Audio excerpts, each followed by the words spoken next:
olha uma questão aqui para vocês verem, tá?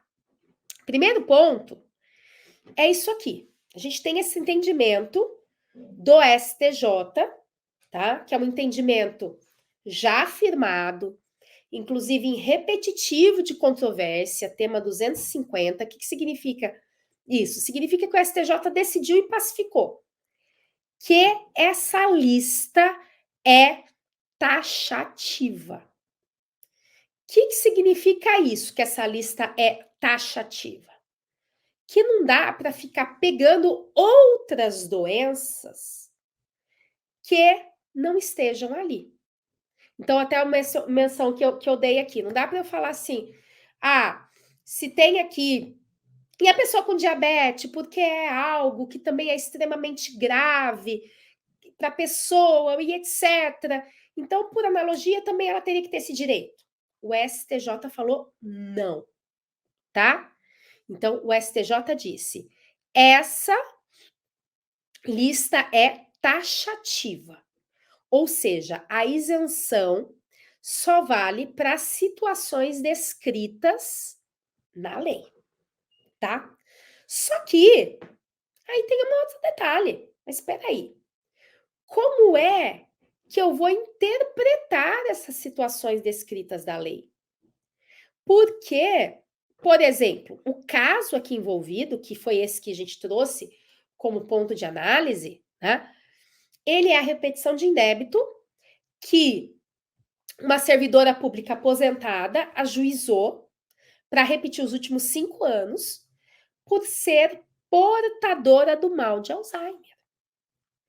E aí, portador do mal de Alzheimer não está na lista. Não está na lista escrito ser portador do mal de Alzheimer. Logo, né, a Fazenda Pública negou. Só que, vejam, tanto o juiz de primeira instância, como depois o tribunal. No caso aqui, gente, tá Tribunal de Justiça, porque é lá do Distrito Federal, tá? Como o tribunal, como depois o STJ, confirmaram. Porque a questão, tá? E tá aqui o trechinho do voto confirmando isso. A questão é o seguinte: e isso já vale para aquilo que a Stephanie falou. Inteligência da lei, tá? Então, uma coisa é eu querer pegar uma doença que não está na lei, que não tem nada a ver com o que está na lei, e querer que se aplique a ela. O STJ vai falar assim, não, tá? A Receita Federal vai falar, não. Só que existem, né, doenças como o mal de Alzheimer, que a doença não está na lei. Mas o que essa doença causa? Alienação mental, né? E alienação mental está aqui na lei, tá? Olha só, alienação mental está aqui na lei. Por isso até que o título da nossa live hoje, da nossa aula, tá? É exatamente a questão da alienação mental.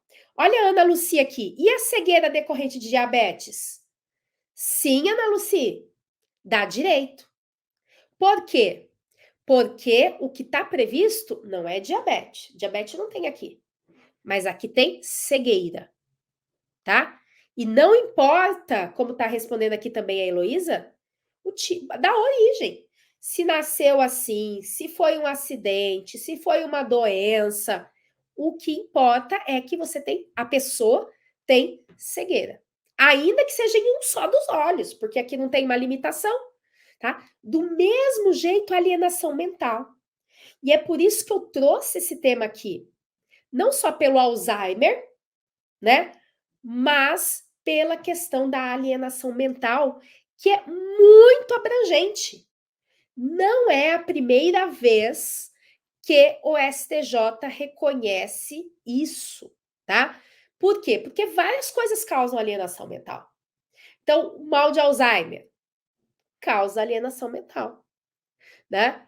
Que mais que a gente já teve uma situação aqui que o STJ reconheceu no caso de depressão. Mas depressão tá na lista? Não. O que tá na lista? A alienação mental, né? Então, mas a depressão pode causar alienação mental? Pode, certo? Como alguém aqui mencionou, o que, por exemplo, a Vanessa já conseguia isenção por alienação mental em um caso de infartos múltiplos. Várias coisas, gente. Várias coisas. Se tem uma doença que acontece por tantos motivos, é a alienação mental. AVC leva à alienação mental. Como eu disse, até a depressão, né? É claro que aí eu quero entrar num outro ponto importante, que é a questão da prova. E a questão de importância até de você, como advogado, como advogada, como tributarista, explicar isso para o médico que vai fazer esse laudo, né? Seja o laudo oficial, seja até o laudo particular, né? Eu vou judicializar, então serve um laudo particular. Por quê? Porque é uma questão de prova. Então, a minha recomendação é que você não vai entrar com um pedido falando assim: olha, eu venho pedir essa isenção porque meu cliente tem mal de Alzheimer. Eu venho pedir essa isenção porque meu cliente tem alienação mental. E aí, o médico deve atestar ali a alienação mental, tá? Pode ser a alienação mental em razão da depressão, em razão do Alzheimer, em razão de outros tipos de demência, de AVC, de inúmeros fatores, mas a indicação de que aquilo é uma alienação mental, né? Outra coisa que antes era muito pouco falada, até porque não se sabiam direito os diagnósticos, e hoje vem sendo diagnosticado com mais precisão, é, por exemplo, o autismo, né? E aí, o autismo, ele tem vários níveis, né? Tem o nível 1, que seria o mais leve, né? E que a pessoa, apesar de precisar, né, de um apoio maior, de ter mais dificuldades, né? Ela consegue exercer atividades, ela consegue exercer tudo que ela pratica, né? Portanto, talvez não tenha ali uma alienação mental. Mas tem o chamado autismo nível 2, por exemplo, que já leva a uma alienação mental. Então, o laudo, né, ou aquilo que o médico precisa indicar, ou numa perícia, tá? Se for fazer uma perícia judicial, até para vocês formularem o tipo de pergunta apropriada, é se a pessoa tem alienação mental, se a doença está causando alienação mental. E mais ainda, sabe? Outros fatores, porque às vezes a gente precisa pensar que o médico ou perito, ele, como a alienação mental é uma coisa que tem uma certa zona de penumbra, né? É claro que uma pessoa que completamente sã mentalmente não tem alienação mental. Assim como uma pessoa que está num grau elevado de Alzheimer tem alienação mental. Mas tem um período ali em que o médico pode dar um diagnóstico errado, porque ele acredita naquilo.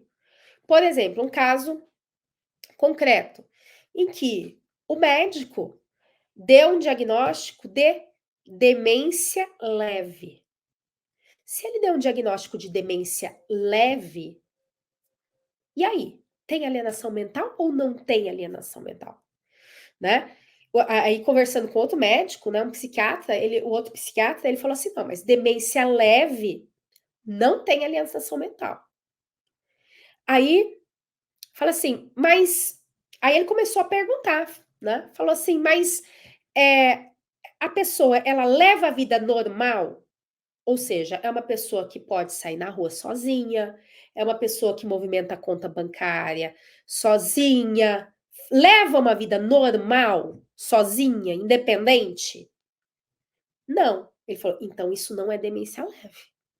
Só para vocês terem essa visão, né, de que, às vezes, pegando até esse gancho que a Elisa mencionou aqui, demência é uma palavra, assim, utilizada de um modo tão abrangente, que às vezes o médico fala: "Ah, uma demência leve".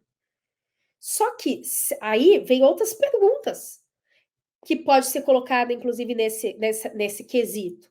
Essa pessoa tem condições de sozinha tocar a vida, uma vida normal, sem supervisão? Não. Bom, então ela tem alienação mental, né? Não tem condições em questões disso, né? Agora, Stephanie, né? Um caso de demência com bipolaridade alcoólatra, né? Ou seja, vários fatores aí convergindo para uma alienação mental. Então, vocês pensa na quantidade de situações, né? Outro dia até alguém mencionou assim, será que um viciado, pegando até o gancho aqui da Stephanie, um viciado em drogas, entra nesse campo? Se você simplesmente falar é viciado em droga, não, não tá ali.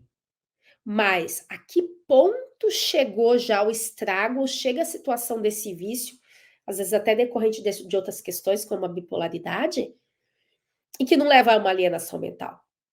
Então, né, quando nós estamos falando em alienação mental, tá, é esse o ponto que precisa ser levado. A origem pode ser as mais diversas possíveis, desde, como eu disse, acidentes, doenças físicas, né, um AVC, etc., como bipolaridade, vícios em drogas, né? Então, todos esses casos envolvem alienação mental, tá? E aí, o ponto para você ir nessa questão é você, no seu pedido, repito, eu já falei isso, mas estou repetindo aqui, o que você vai alegar, porque você tem que dizer o que aqui da lei que isso se enquadra. E aqui tem alienação mental. Então você fala assim: o pedido aqui é em razão de doença, alienação mental. E o laudo vai ser alienação mental causada por, pode ser quaisquer outros motivos, quaisquer origens,